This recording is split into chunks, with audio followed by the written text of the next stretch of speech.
દ્રોણ ને દ્રુપદની એક મિત્રતા હતી.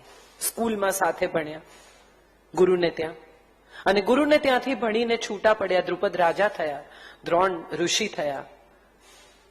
અકિંચન છે, બ્રાહ્મણ છે, કશું સ્વીકારતા નથી.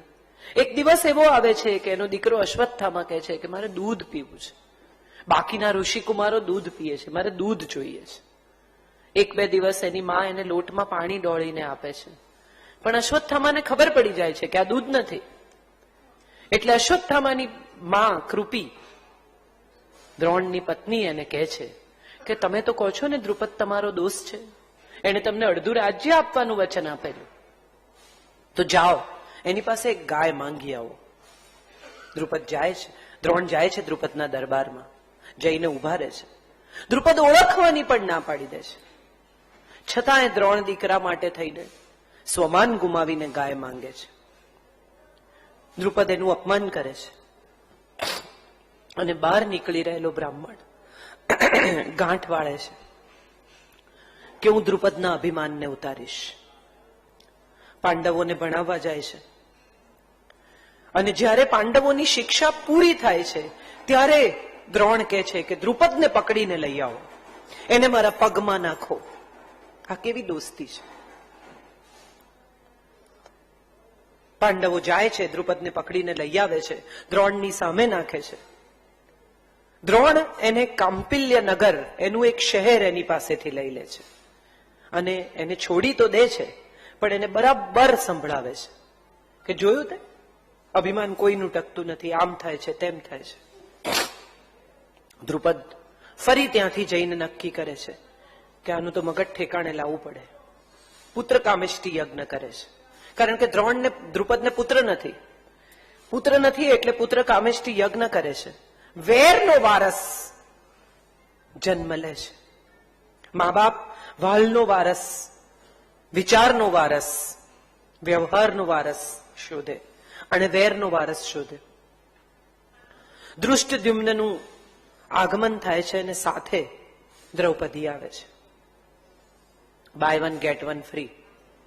માગી નથી દ્રૌપદીને, પણ દ્રૌપદી આવે છે. આકાશવાણી થાય છે કે આ તારું વેર લેશે. એની સામે સુદામા અને કૃષ્ણની મૈત્રી છે. બંને સાંદીપનીને ત્યાં આવી જ રીતે ગુરુને ત્યાં ભણ્યા છે. બંને જણા સાથે લાકડા કાપવા જાય છે. સુદામા એકલો ચણા ખાઈ જાય છે, કૃષ્ણ કંઈ બોલતા નથી. વર્ષો પછી જ્યારે સુદામા આવે છે, અદ્ભુત વર્ણન છે ભાગવતમાં.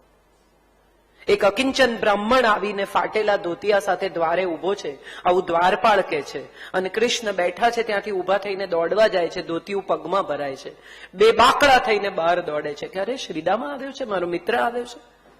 રાણીને કહે છે કે જે એની સેવા કરશે એ મને બહુ વહાલી થશે, જાઓ મારા મિત્રની સેવા કરો. અને કૃષ્ણ એમની સાથે, ઇટ્સ ઓકે, કૃષ્ણ એની સાથે લાવેલા તાંદુલ જુએ છે. શ્રીદામા પણ માગવા આવ્યો છે, ખરેખર તો એની પત્નીએ મોકલ્યો છે એને માગવા, પણ એ બોલી શકતો નથી. કૃષ્ણ જેમ તાંદુલ ખાતા જાય છે એમ શ્રીદામાના ભવો ભવના દુઃખ હરતા જાય છે. મિત્રએ માગવું ન પડે, મિત્ર તો આવીને ઉભો રહે એટલે જ સમજાય કે શું કહેવા માંગે છે. એનું નામ મિત્ર છે. બહુ સરસ શેર છે રાજેશ વ્યાસ મિસ્કિનનો, મને બહુ ગમે છે. ઓરડામાં એકાદ ચિત્ર હોય પૂરતું છે, જીવનમાં એક મિત્ર હોય પૂરતું છે. લંબાવ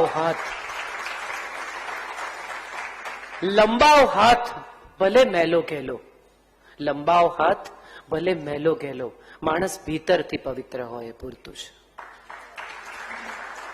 આપણે બધા જ ધીરે ધીરે એવા સમાજમાં દાખલ થઈ ગયા છીએ કે જે સમાજમાં આપણને બાહ્ય દેખાવ બહુ અપીલ કરે છે. બ્રાન્ડ્સ, ગાડીઓ, મકાનો. આપણને સુદામા નથી ગમતા. આપણને કોઈ એક એવો મિત્ર જેની પાસે બહુ પૈસા નથી, એવો મિત્ર જે બહુ સફળ નથી થઈ શક્યો, એવો મિત્ર જે જિંદગીમાં બહુ કમાઈ નથી શક્યો, એ નથી ગમતો. આપણને નવો મિત્ર એવો બનાવવો ગમે છે કે જેની પાસે બહુ પૈસા છે. પણ આપણે ભૂલી ગયા છીએ કે કોઈ એક દિવસ એવો આવે કે આપણી પાસે પૈસા ના હોય. કોઈ એક દિવસ એવો આવે કે ગમે તેટલા પૈસા હોય, તમે જિંદગીમાં કશું જ ન કરી શકો. હમણાં એક બહુ અદ્ભુત પુસ્તક મેં વાંચ્યું, 100 Things Money Can't Buy. એવી 100 વસ્તુઓ જે પૈસાથી ખરીદી શકાતી નથી. તમને બહુ મજા આવશે, હું તમને દાખલા આપું. તમારી પાસે બહુ જ અદ્ભુત બેડરૂમ હોય, એમાં મેમરી ફોર્મના ગાદલા હોય, મહાન ઘર હોય 8-10 બેડરૂમનું, એમાં તમારો એક અલગ સ્વીટ રૂમ હોય. એ બધા જ છતાં પગે ઘી ઘસનારો માણસ આવતો હોય, સાંજે તેલ નાખવા માણસ આવતો હોય, બોડી મસાજ વાળો માણસ આવતો હોય, અને આ બધું કર્યા પછી પણ તમે ઊંઘ ખરીદી શકો છો? તમારી પાસે અદ્ભુત ડાઇનિંગ ટેબલ હોય, સોનાના પાયાવાળું, બેલ્જિયમ ગ્લાસનું, તમે કાંસાના થાળી વાડકામાં, ચાંદીના થાળી વાડકામાં પીરસાવતા હો, તમે ઈચ્છો તે મેનુ રોજ બનતું હોય, તેમ છતાં તમે ભૂખ ખરીદી શકો છો? અને ત્રીજો, સૌથી મહત્વનો સવાલ, તમારી પાસે બધું જ હોય, પણ તમારી પાસે ફક્ત એક એવો મિત્ર ન હોય કે જેની સાથે બેસીને તમે ખડખડાટ હસી શકો, તમે એની સાથે દિલ ખોલી શકો, તો તમે સુખ ખરીદી શકો છો? અને જો આ ભૂખ, ઊંઘ અને સુખ નથી ખરીદી શકતા, તો તમારી પાસે જે છે તે બધું મજાનું છે, પણ એ એટલું બધું ઇમ્પોર્ટન્ટ નથી કે એને માટે આ 3 વસ્તુઓ બાર્ટર થઈ શકે. આપણી મજા એ છે કે આપણે આ બધું જ બાર્ટર કરવા તૈયાર થઈ જઈએ છીએ. આપણે માનીએ છીએ કે સગવડ એ સુખ છે, આપણે માનીએ છીએ કે સંપત્તિ એ સુખ છે, આપણે માનીએ છીએ કે સત્તા એ સુખ છે. હમણાં એક મારી નોવેલના પીસમાં મેં લખ્યું છે, રાગ વૈરાગમાં, પેલી છોકરી એને પૂછે છે કે સુખી કરીશ ને મને? એટલે કે છે કે હું તને સલામતી આપીશ, હું તને સગવડ આપીશ, હું તારા નામે સંપત્તિ ખરીદીશ, હું તને સ્નેહ કરીશ, પણ સુખી તો તારે જાતે જ થવું પડશે. અપોલો હાર્ટ હોસ્પિટલના ઓટી રૂમની બહાર લખ્યું છે. બહુ ઓછા લોકોએ આ વાંચ્યું હશે, કોઈ જાય નહીં એ તરફ. હું ભગવાનને પ્રાર્થના કરું કે અપોલો હાર્ટના ઓટી સુધી કોઈએ જવું ના પડે, પણ એની બહાર લખ્યું છે કે if you had opened your heart to your friends, doctors shouldn't have worked on that. મિત્રો સામે દિલ ખોલી શકે ને, એને ક્યારેય ડોક્ટર પાસે ના ખોલાવવું પડે.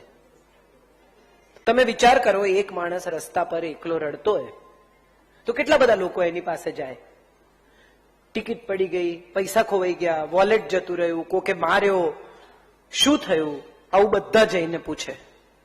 પણ કોઈ માણસ એકલો હસતો હોય તો